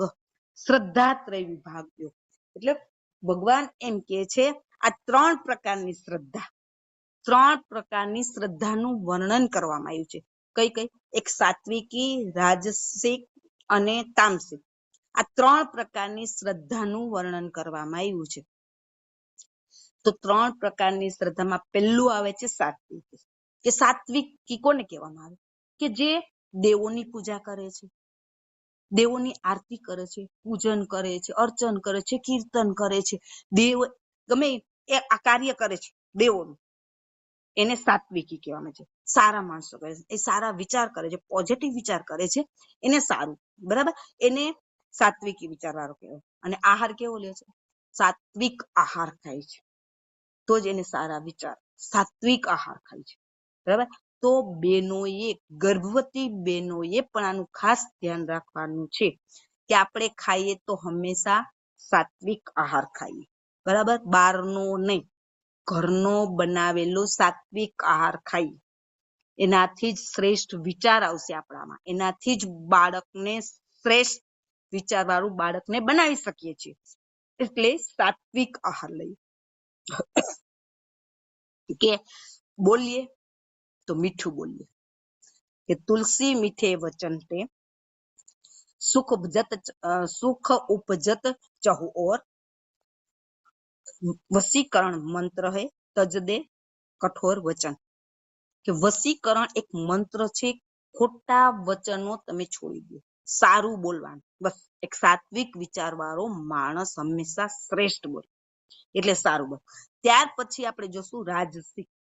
કે રાજસિક એટલે યજ્ઞ રક્ષાંસી રાજસા. જો યજ્ઞ રક્ષાંસી રાજસા, ભગવાન એમ કીધું છે જે યક્ષો અને રાક્ષસો છે એ પૂજા કરી રહ્યા છે. એને રાજસિક કહેવામાં આવે છે. જે એની પૂજા કરે છે, જેનામાં દંભ છે, અહમ છે, ઘમંડ છે, લોભ, મોહ, અહંકાર, આ બધું આની અંદર રહેલું છે. આ બધાને રાજસિક કહેવામાં આવે છે. અને ખોરાક કેવો લે છે? તીખો ને તમતમતો ખાય છે. તૈલી પદાર્થ જ ખાધા કરે છે, બીજું પદાર્થ નથી ખાતા. વધુ પડતું તૈલી, વધુ મસાલા વાળું આવું બધું ખાય છે, એ રાજસિક આહાર લે છે. તેના વિચાર પણ નેગેટિવ બને છે. બરાબર? તો એને સકારાત્મક બનાવવા માટે એને સાત્વિક આહાર લેવો જોઈએ. ત્યાર પછી છે તામસિક. તામસિક વૃત્તિ વાળો માણસ છે એ ભગવાનની પૂજા કરતો નથી, એ ભૂત પ્રેત ની પૂજામાં માને છે, એ અંધશ્રદ્ધામાં છે. અંધશ્રદ્ધા, ચારે બાજુ જોવડાવવા જવું, ચાલો આમ થયું તો માં જોવડાવી આવ્યું, આમ થયું પગ દુખે છે તો જોવડાવી આવ્યું. હવે આવી અંધશ્રદ્ધા રહેલી છે આજ માણસની અંદર, તો એને તામસિક. અને ખોરાક કેવો લે છે? બહારનો વાસી ખોરાક ખાય છે. ઘરની અંદર ફ્રોઝન કરેલો ખોરાક લે છે. ઘરની અંદર ફ્રીજની અંદર પડેલો વાસી ખોરાક લે છે. એટલે ક્યારેય આવો ખોરાક લેવો નહીં. ગર્ભવતી માતાએ પણ એક ખાસ ધ્યાન રાખવાનું કે ઘરની અંદર જે વાસી ખોરાક પડેલો છે એ ખાવો જોઈએ નહીં, ક્યારેય પણ ખાવો ન જોઈએ. અને ફ્રોઝન કરેલો, આપણે એમ થાય હજી તો કેરીની સિઝન તો ક્યારે આવશે, લાવનો રસ ભરીને રાખી દઈએ અંદર. ડબ્બા ને ડબ્બા ભરીને રાખે છે, કટકા કરીને રાખે છે, ઘણા બધા ફ્રોઝન કર્યા કરે છે, વટાણા ના તે ઘણું બધું ઘણા ભરતા હોય છે. તો આ તમે ન ખાઓ, બિલકુલ ના પાડે. ગુરુદેવ પણ લખે છે બુકોની અંદર કે આવું ન ખાવું જોઈએ, ને પ્રેગ્નેન્ટ બહેનો એ તો ખાસ ન ખાવું જોઈએ. બરાબર છે? એટલે તમારે તામસિક વિચાર ન બને. અને બહારનો કચરો, બહારનો એ કે આપણને એમ થાય પાણીપુરી ખાવાનું મન થયું છે, ચાલો પાણીપુરી ખાઈએ, ભેળપુરી ખાઈ આવીને, આ પીઝા ને બર્ગર ને આન તેન કેટલું બધું ખાઈ આવી. નહીં, બિલકુલ નહીં. તમે ઘરનું બનાવો, ઘરે બનાવો. તમને ઈચ્છા થશે તો ઘરે બનાવીને ખાઈ શકો છો. બરાબર? સાત્વિક આહાર સારા ભાવથી, સારા વિચારથી આપણે બનાવેલો છે, એ આપણે ખાશું. એટલે સકારાત્મક વિચાર આપણામાં આવે, બાળકમાં પણ સકારાત્મક ઉર્જા પ્રવેશ કરે, એના વિચાર પણ સારા બને, એ અર્થે તમે સાત્વિક આહાર લઈ શકો છો. ત્યાર પછી અધ્યાય નંબર 18 કે અધ્યાય નંબર 18 મોક્ષ સંન્યાસ યોગ. કે મોક્ષ સંન્યાસ યોગમાં પરમાત્મા શું કે છે? હું સંન્યાસ અને ત્યાગના તત્વને મોહ અલગ અલગ રીતે જાણવા ઈચ્છું છું. કે જે સંન્યાસ અને ત્યાગ આ બેને અલગ અલગ રીતે જાણવા ઈચ્છું છું. તો શું કે છે? કે ફળની ઈચ્છાથી કરાતા કર્મો ત્યજી દેવા, એટલે સંન્યાસ, એવું જ્ઞાની લોકો કે છે. અને કર્મના ફળની ઈચ્છા ન કરવી તેને ત્યાગ કહે છે. જીવનમાં હંમેશા દાન પુણ્ય કરવું, યજ્ઞ કરવો, તપ કરવું, એ જ કર્મો કરવા જોઈએ. કે શ્રેષ્ઠ કર્મો કરીએ, કે દાન કરીએ, યજ્ઞ કરીએ. ઘરની અંદર બેનો તમને એમ થાય કે આપણા જ ઘરની અંદર આપણે યજ્ઞ કરવો છે, તો 5 આહુતિ આપી દો. તમે નાનું કોળિયું, ધૂપેલિયું ગમે હોય, અથવા નાનો કુંડ લઈ લો, એની અંદર રોજને માટે 5 આહુતિ આપો. રોગના જીવાણુ આપણા ઘરની અંદર એન્ટ્રી નહીં થાય. પ્લસમાં તમને ખૂબ જ ફાયદો થશે, તમારા બાળકને, તમને. એ અર્થે તમે રોગ ભગવાનને આહુતિ પણ આપો, જેથી કરીને તમે તમારા બાળકને એક મહાન બનાવવું છે. તો તમે આ રીતે કે નાનપણથી જ ગર્ભની અંદરથી તમે શીખવાડી રહ્યા છો કે શ્રેષ્ઠ કર્મ કેમ કરવું, ભગવાનને કેમ આપવું. બસ આ તમે કહી દેજો. છેલ્લે ભગવાનને અર્જુનને કહ્યું કે તારો મોહ નાશ પામ્યો ને. 18મો અધ્યાય આપણે અહીંયા પૂરો કરીએ છીએ. ત્યારે ભગવાને અર્જુનને કહ્યું તારો મોહ નાશ પામ્યો ને. ત્યારે અર્જુને જવાબ આપ્યો, હે અચ્યુતમ, તમારી કૃપા વડે મારો મોહ નાશ પામ્યો. ત્યાર પછી એટલે ખોટી આશાઓ રાખીને, ખોટી કલ્પનાઓ કરવી નહીં, ભવિષ્યના કોઈ વિચાર ન કરવા કે મને આમ થશે તેમ થશે નહીં. બસ શ્રેષ્ઠ જ થશે. મારી સાથે ગીતાજી છે, ગીતાજીના કારણે મારામાં કોઈ નબળાઈ નહીં આવે. બસ મહાશક્તિ ભરેલી છે, એવો ભાવ રાખવાનો. ગીતા માતા છે, ગીતા જ પિતા છે. બરાબર, સાથે જ રહેલી છે ગીતા. તો ક્યારેય નિરાશ બનવાનું નથી. હવે આપણે સગર્ભા અવસ્થામાં પ્રથમ મહિના દરમિયાન અંડકોષ અને વિકાસ થાય તેના માટે કયા મહિનામાં કયા અધ્યાય કરવા જોઈએ એના વિશેની જાણકારી હું તમને ઝડપથી આપી દઉં છું કે પહેલો મહિનો હોય ત્યારે તમારે 6ઠા અને 7મા અધ્યાયનું અધ્યયન કરવું જોઈએ. બીજો મહિનો હોય ત્યારે 8મા અને 9મા મહિનાનું અધ્યયન કરવું જોઈએ. ત્રીજા મહિનામાં 10મા અને 11મા અધ્યાયનું અધ્યયન કરવું જોઈએ. ચોથા મહિનામાં 12મા અને 13મા અધ્યાયનું વાંચન કરવું જોઈએ. 5મા મહિનામાં 14 અને 15મા અધ્યાયનું પારાયણ કરવું જોઈએ. 6ઠા મહિનામાં 16 અને 17મા અધ્યાયનું અધ્યયન કરવું જોઈએ. 7મા મહિનામાં 1 અને 18મા અધ્યાયનું અધ્યયન કરવું જોઈએ. 8મા મહિનામાં 2 અને 3જા અધ્યાયનું અધ્યયન કરવું જોઈએ.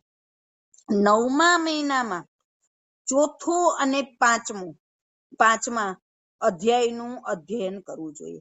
સગર્ભાવસ્થા દરમિયાન આ પ્રકારે 18 અધ્યાયનું પારાયણ દરરોજ કરવાથી ગર્ભસ્થ બાળક અને સગર્ભા માતા પર ખૂબ સકારાત્મક શક્તિનો વિકાસ થાય છે. વિદેશી સંશોધકોએ પણ ગીતાજીના અધ્યાયો વિશે લખ્યું છે કે ગીતાજીનું વાંચન રોજે કરવાથી જે આપણી અંદરના અસાધ્ય રોગો પણ દૂર થાય છે. બરાબર, તો અહીંયા આ અધ્યાયનું કામ પૂરું કરીએ છીએ. ત્યાર પછી આપણે ગીતા પર જે એસક્યુ ડેવલપમેન્ટ છે એના માટેનો ગર્ભ સંવાદ છે. હું બોલું છું અને તમે પણ બોલતા જાજો. બરાબર, આપણી પાસે ટાઈમ ટૂંકો છે એટલે હું સ્પીડમાં બોલીશ, તમે પણ સ્પીડમાં બોલજો. બંને હાથ ખોળામાં રાખો, બંને હાથ ગર્ભ ઉપર રાખો. તમારા બંને હાથ ગર્ભ ઉપર રાખી આંખો બંધ કરી ટટ્ટાર બેસી જાઓ. ચાલો હું તમને બોલાવું છું. તમારે એમ બોલવાનું છે, હે મારા વાલા બાળક, પરમાત્મા સર્વત્ર છે. તેના જ્ઞાનનો પ્રકાશ તારામાં ઉતારે. કામ, ક્રોધ, લોભ, મોહ બેટા છોડી દેજે. પરમાત્માએ બતાવેલા માર્ગ પર આગળ વધજે. શ્રેષ્ઠ કાર્ય કરી આધ્યાત્મિક તત્વ સાથે જોડાજે. પરમાત્મા સ્વયં પ્રકાશમય છે. તેનો પ્રકાશ તારા પર પડે ને તું તેજવાન બને ને વિભૂતિવાન બને. મુશ્કેલી જીવનમાં ગમે તેટલી આવે પણ બેટા હિંમત ન હારવી. પરિસ્થિતિનો સામનો કરવાનો છે. નકારાત્મક વિચારો છોડી સકારાત્મક વિચારો કરી શ્રેયના માર્ગે આગળ વધવાનું છે. સાંસારિક ભોગોમાં ક્યારેય મોહ નહીં રાખવો. બેટા ગીતાજીના સિદ્ધાંતોને જીવનમાં ઉતારજે. પ્રકૃતિના ગુણોને અપનાવજે. પરમાત્મા પ્રત્યે શ્રદ્ધા અને વિશ્વાસ રાખજે. અહીંયા હું સંવાદ પૂરો કરું છું. હવે ફરી પાછા આપણે મળીશું. ઓમ શાંતિ શાંતિ શાંતિ. બંને હાથ ઘસો. પેલા તો બંને હાથ ઘસી અને બંને આંખો ઉપર લગાવો. બંને આંખો ખોલી અને અહેસાસ કરો. બરાબર, હવે આપણે જે આ એસક્યુ ડેવલપમેન્ટ માટેની વાતો કરી તેમાં ક્યાંય પણ ભૂલ થઈ ગઈ તો મને માફ કરજો. પ્લસમાં એ કે ગુરુદેવે 18 અધ્યાયો આપેલા છે. અમે ઈશ્વરને સર્વવ્યાપી માની એના અનુશાસનને પોતાના જીવનમાં ઉતારીશું. એ રીતે જે 18 અધ્યાય છે એના 18 સૂત્ર ગુરુદેવે સત્સંકલ્પો આપ્યા છે. બેનો તમે રોજ વાંચો સત્સંકલ્પો. તમને એમ થાય કે મારે આ વાંચવું છે તો એ ગુરુદેવે આપેલા સત્સંકલ્પો એટલા મહાન છે, એક એક લીટીમાં જ છે. ઇન્દ્રિય સંયમ, અર્થ સંયમ, સમય સંયમ, વિચાર સંયમ નો સતત અભ્યાસ કરીશું. બસ આની ઉપરથી તો કેટલા કેટલા પેજ લખાઈ દે, એટલા મહાન છે કે એક એક અધ્યાય ઉપર આપેલા છે. તો તમે વાંચજો જરૂર. અહીંયા મારી વાત હું પૂરી કરું છું, અને કાંઈ પણ ભૂલ થઈ ગઈ હોય તો મને માફ કરજો. જય ગુરુદેવ બધાને. ખૂબ સરસ. શીલાબેન ને મેં જેમ શરૂઆતમાં કીધું હતું એમ કે મોટા બેન કે માતાની જેમ સમજાવ્યું. ખૂબ ખૂબ આભાર તમારો. એક પ્રશ્ન હતો કે ઓટલા ઉપર કેમ ન બેસવું. ઓટલા ઉપર નહીં, પણ બેને કીધું એમ ઓટલા પરિષદ કે જ્યાં નકારાત્મક વાતો થતી હોય, બીજાના દોષ દુર્ગુણની તારીમારીની વાતો થતી હોય, એટલા માટે ઓટલા ઉપર બેસવાની, એટલે કે ઓટલા પરિષદ કે જ્યાં નકારાત્મક વાતો હોય ત્યાં નથી રહેવાનું. પછી એક પ્રશ્ન છે, ગીતાજી કેટલી વાર વાંચી શકાય. જેટલી વાર ઈચ્છા હોય જેટલી વાર કરી શકો તેટલી વાર, કોઈ એના માટે નિયમ નથી. અને 7મા મહિનામાં 1લો અને 18મો અધ્યાય પૂછ્યું છે કે 7મા મહિનામાં કયા અધ્યાય વાંચવા, તો 1લો અને 18મો અધ્યાય છે એ વાંચવાનો છે. તો ખૂબ ખૂબ આભાર બેન. તૃપ્તિબેન, આપણે આગળનો ક્રમ આગળ લેશું.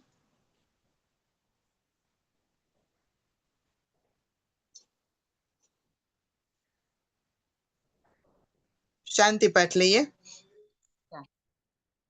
ॐ द्यौः शान्तिरन्तरिक्षगं शान्तिः पृथिवी शान्तिरापः शान्तिरोषधयः शान्तिः वनस्पतयः शान्ति विश्वे देवाः शान्तिर्ब्रह्म शान्तिः सर्वगं शान्तिः शान्तिरेव शान्ति सामा शान्तिरेति. ओम शांति शांति शांति.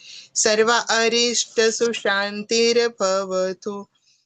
કોઈકે પૂછ્યું પહેલા મહિનામાં તો 6ઠો અને 7મો અધ્યાય પહેલા મહિનામાં, અને બીજા મહિનામાં 8મો અને 9મો અધ્યાય વાંચવાનું છે.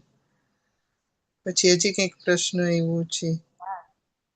ગર્ભ સંવાદ ગ્રુપમાં મોકલજો. આપ કયા ગ્રુપમાં છો? આ ખુશ્બુબેન તમને મોકલી આપીશ, આપણે જામનગરના જ છે. હા, ધન્યવાદ. અહીંયા આપણે આજનો આ સેશન